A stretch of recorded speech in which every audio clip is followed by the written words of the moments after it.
നമസ്കാരം സാറേ, എൻ്റെ പേര് പ്രകാശ് അരസു. ഞാൻ നമ്മുടെ ഡക്ട് ഡിസൈന് ടെൻഡർ ഡ്രോയിങ് ആണ്. ഞാനിവിടെ നമ്മുടെ ഹീറ്റ് ലോഡ് കാൽക്കുലേഷനോ അല്ലെങ്കിൽ സ്റ്റാറ്റിക് പ്രഷറിൻ്റെ കാൽക്കുലേഷനോ ഡക്റ്റിൻ്റെ സൈസിങ്ങോ ഒന്നും ഞാൻ എടുത്തിട്ടില്ല. ഞാൻ നമ്മുടെ മെഷീൻ്റെ പ്ലേസ്മെൻറ്റ് അതിനെപ്പറ്റിയാണ് നമ്മൾ ഫസ്റ്റ് കസ്റ്റമറുമായിട്ടൊന്ന് നമ്മുടെ ഒരു ഒപ്പീനിയൻ പറയാൻ ഉദ്ദേശിക്കുന്നത്. ഇത് ഫസ്റ്റ് ഫ്ലോറാണ്. ഫസ്റ്റ് ഫ്ലോറിൽ നിന്ന് ഗ്രൗണ്ട് ഫ്ലോറിലോട്ട് വരാതെ ഇത് ഹൈഡും അൺഹൈഡ് ചെയ്യാനുള്ള ഒരു എളുപ്പത്തിന് വേണ്ടിയാണ്. അപ്പം ഇവിടെ സാറ് പറഞ്ഞത് എല്ലാ ബെഡ്റൂമിലേക്കും സ്പ്ലിറ്റ് എയർ കണ്ടീഷനും ലിവിങ് റൂമും family living room dining area ഇത്രയും സ്ഥലത്ത് നമ്മുടെ ഡക്റ്റബിൾ ടൈപ്പ് മതി എന്നുള്ള രീതിയിലാണ് പറഞ്ഞത്. അതിനകത്തിരുന്നൊന്ന് വ്യതിചലിച്ചതായതുകൊണ്ടാണ് നമ്മൾ മെഷർമെന്റ് ഒന്നും ഇതിലോട്ടും പോകാതെ ആ യൂണിറ്റിന്റെ പ്ലേസ്മെന്റിന്റെ കാര്യം മാത്രമായിട്ട് ഒരു വീഡിയോ അയച്ചിരുന്നത്. ഇത് ഫസ്റ്റ് ഫ്ലോറിനകത്ത് ഇതാണ് നമ്മുടെ എയർ ഹാൻഡ്ലിംഗ് യൂണിറ്റ് അല്ലെങ്കിൽ ഇൻഡോർ യൂണിറ്റ്.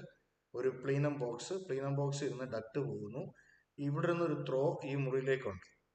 ഇവിടുന്ന് ഒരു ത്രോ ഈ മുറിയിലേക്കുണ്ട്. ഇവിടുന്ന് ത്രോ കോളർ 2-3 ആകാം, അത് ആ CFM അനുസരിച്ചായിരിക്കും. എന്തായാലും ഇവിടുന്ന് ഒരു എയർ ടെർമിനൽ ഉണ്ട്, ഇവിടുന്ന് ഒരു എയർ ടെർമിനൽ ഉണ്ട്, ഈ അപ്പുറത്തെ സൈഡിൽ എയർ ടെർമിനൽ ഉണ്ട്. അപ്പോൾ ഈ മെഷീൻ ഓൺ ചെയ്ത് കഴിഞ്ഞാൽ ഇവിടെ ഒരു ആക്ടിവേറ്റർ കാണും, ഡാമ്പറും ഒരു ആക്ടിവേറ്ററും കാണും, ഷട്ടർ പോലത്തെ സാധനം. അപ്പം ഈ മുറിക്കകത്തിരുന്ന് ഇത് ഓഫ് ചെയ്ത് കഴിഞ്ഞാൽ ഈ മുറിയിലോട്ട് വരത്തില്ല. ഇവിടെ ഒരു ഡാമ്പർ കാണും.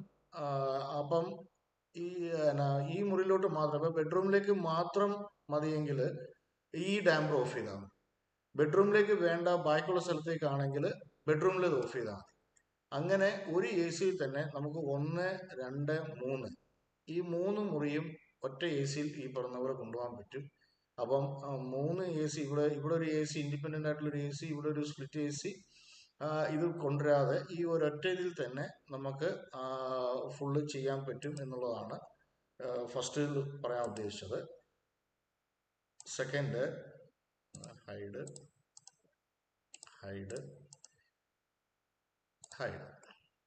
ഇത് ഗ്രൗണ്ട് ഫ്ലോർ. ഈ ഗ്രൗണ്ട് ഫ്ലോറിനകത്തും നമ്മൾ എയർ കണ്ടീഷണർ ബാത്റൂമിനകത്ത് കൊണ്ടുവരുന്നു. ബാത്റൂമിൻ്റെ സീലിങ്ങിൻ്റെ മുകളിലായിരിക്കും. സ്മെല്ലോ കാര്യങ്ങളോ ഒന്നും വരത്തില്ല. ഫ്രഷ് എയർ പുറത്തിരുന്ന് വരികയും ചെയ്യും. അതേപോലെ തന്നെ ആ ഫ്രഷ് എയറിന് വേണ്ടി നമ്മൾ പ്രത്യേക ഇൻലെറ്റ് ഡക്റ്റ് കൊടുക്കും, ചെറിയ ഡക്റ്റ് കൊടുക്കും, ഓപ്പണിംഗ് കൊടുക്കും, വോൾ ഓപ്പണിംഗ് കൊടുക്കും. AC വരുന്നു, പ്ലീനം ബോക്സ് വരുന്നു.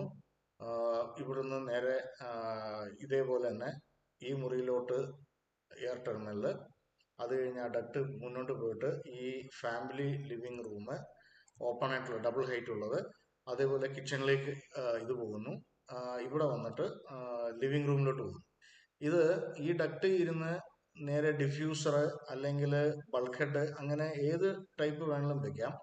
ഇവിടെയും ഈ യൂണിറ്റിന്റെ പ്രസൻസ് എന്ന് പറയുന്നത് എയർ ഹാൻഡ്ലിംഗ് യൂണിറ്റ് ഇവിടെയാണ്, ബാത്റൂമിനകത്ത് സീലിങ്ങിന്റെ മേളിലാണ്.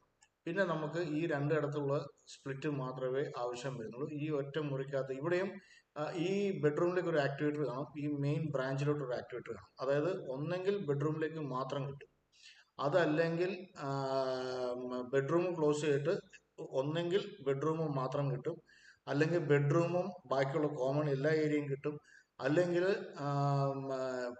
ബെഡ്റൂം ഒഴികെ ബാക്കിയുള്ള എല്ലാ ഏരിയയും കിട്ടും. അതായത് ബെഡ്റൂമിൽ എപ്പോഴും ആൾ പ്രസൻസ് ഇല്ല. അപ്പോൾ ബെഡ്റൂമിൽ ആവശ്യമുണ്ടെങ്കിൽ മാത്രം ഓണും ഓഫും ചെയ്യാൻ ഇവിടെ ഒരു ഷട്ടറും അതിനൊരു ആക്ടിവേറ്ററും കാണും, ഡാമ്പറും ആക്ടിവേറ്ററും കാണും. അതേപോലെ തന്നെ living room, family living room, dining room ഇവിടത്തേക്കൊക്കെ ഒറ്റ സപ്ലൈ. അപ്പോൾ അത് വേണ്ട, ഇപ്പം രാത്രി സമയം ഈ മുറിക്കകത്ത് മാത്രം മതിയെങ്കിൽ ഇവിടത്തെ ആ ഡാമ്പർ ക്ലോസ് ചെയ്ത് കഴിഞ്ഞാൽ ഈ സപ്ലൈ ഈ മുറിയിലോട്ട് മാത്രമേ വരത്തുള്ളൂ. അപ്പം അതിൻ്റെ ആ സ്പീഡ് കുറച്ച് വെച്ചാൽ മതി. ഫാനിൻ്റെ സ്പീഡും അതേപോലെ തന്നെ ടെമ്പറേച്ചർ താല്പര്യമുണ്ട്, ടെമ്പറേച്ചറും കൂടെ കുറച്ച് വയ്ക്കാം. അപ്പം ഈ bedroom, living room, formal living room, dining hall ഇവിടത്തേക്ക് എല്ലാം കൂടെ ചേർന്ന് ഒരു യൂണിറ്റ്. ഇങ്ങനെ ഒരു പ്ലാൻ ഉണ്ട്. ഈ പ്ലാൻ സാർ ഒന്ന് നോക്കിയിട്ട് ആ രീതിയിൽ വർക്കൗട്ട് ചെയ്യട്ടെ എന്ന് നമ്മൾ ആലോചിച്ചിട്ട് പറയുവാണെങ്കിൽ ആ രീതിയിൽ ചെയ്യാം.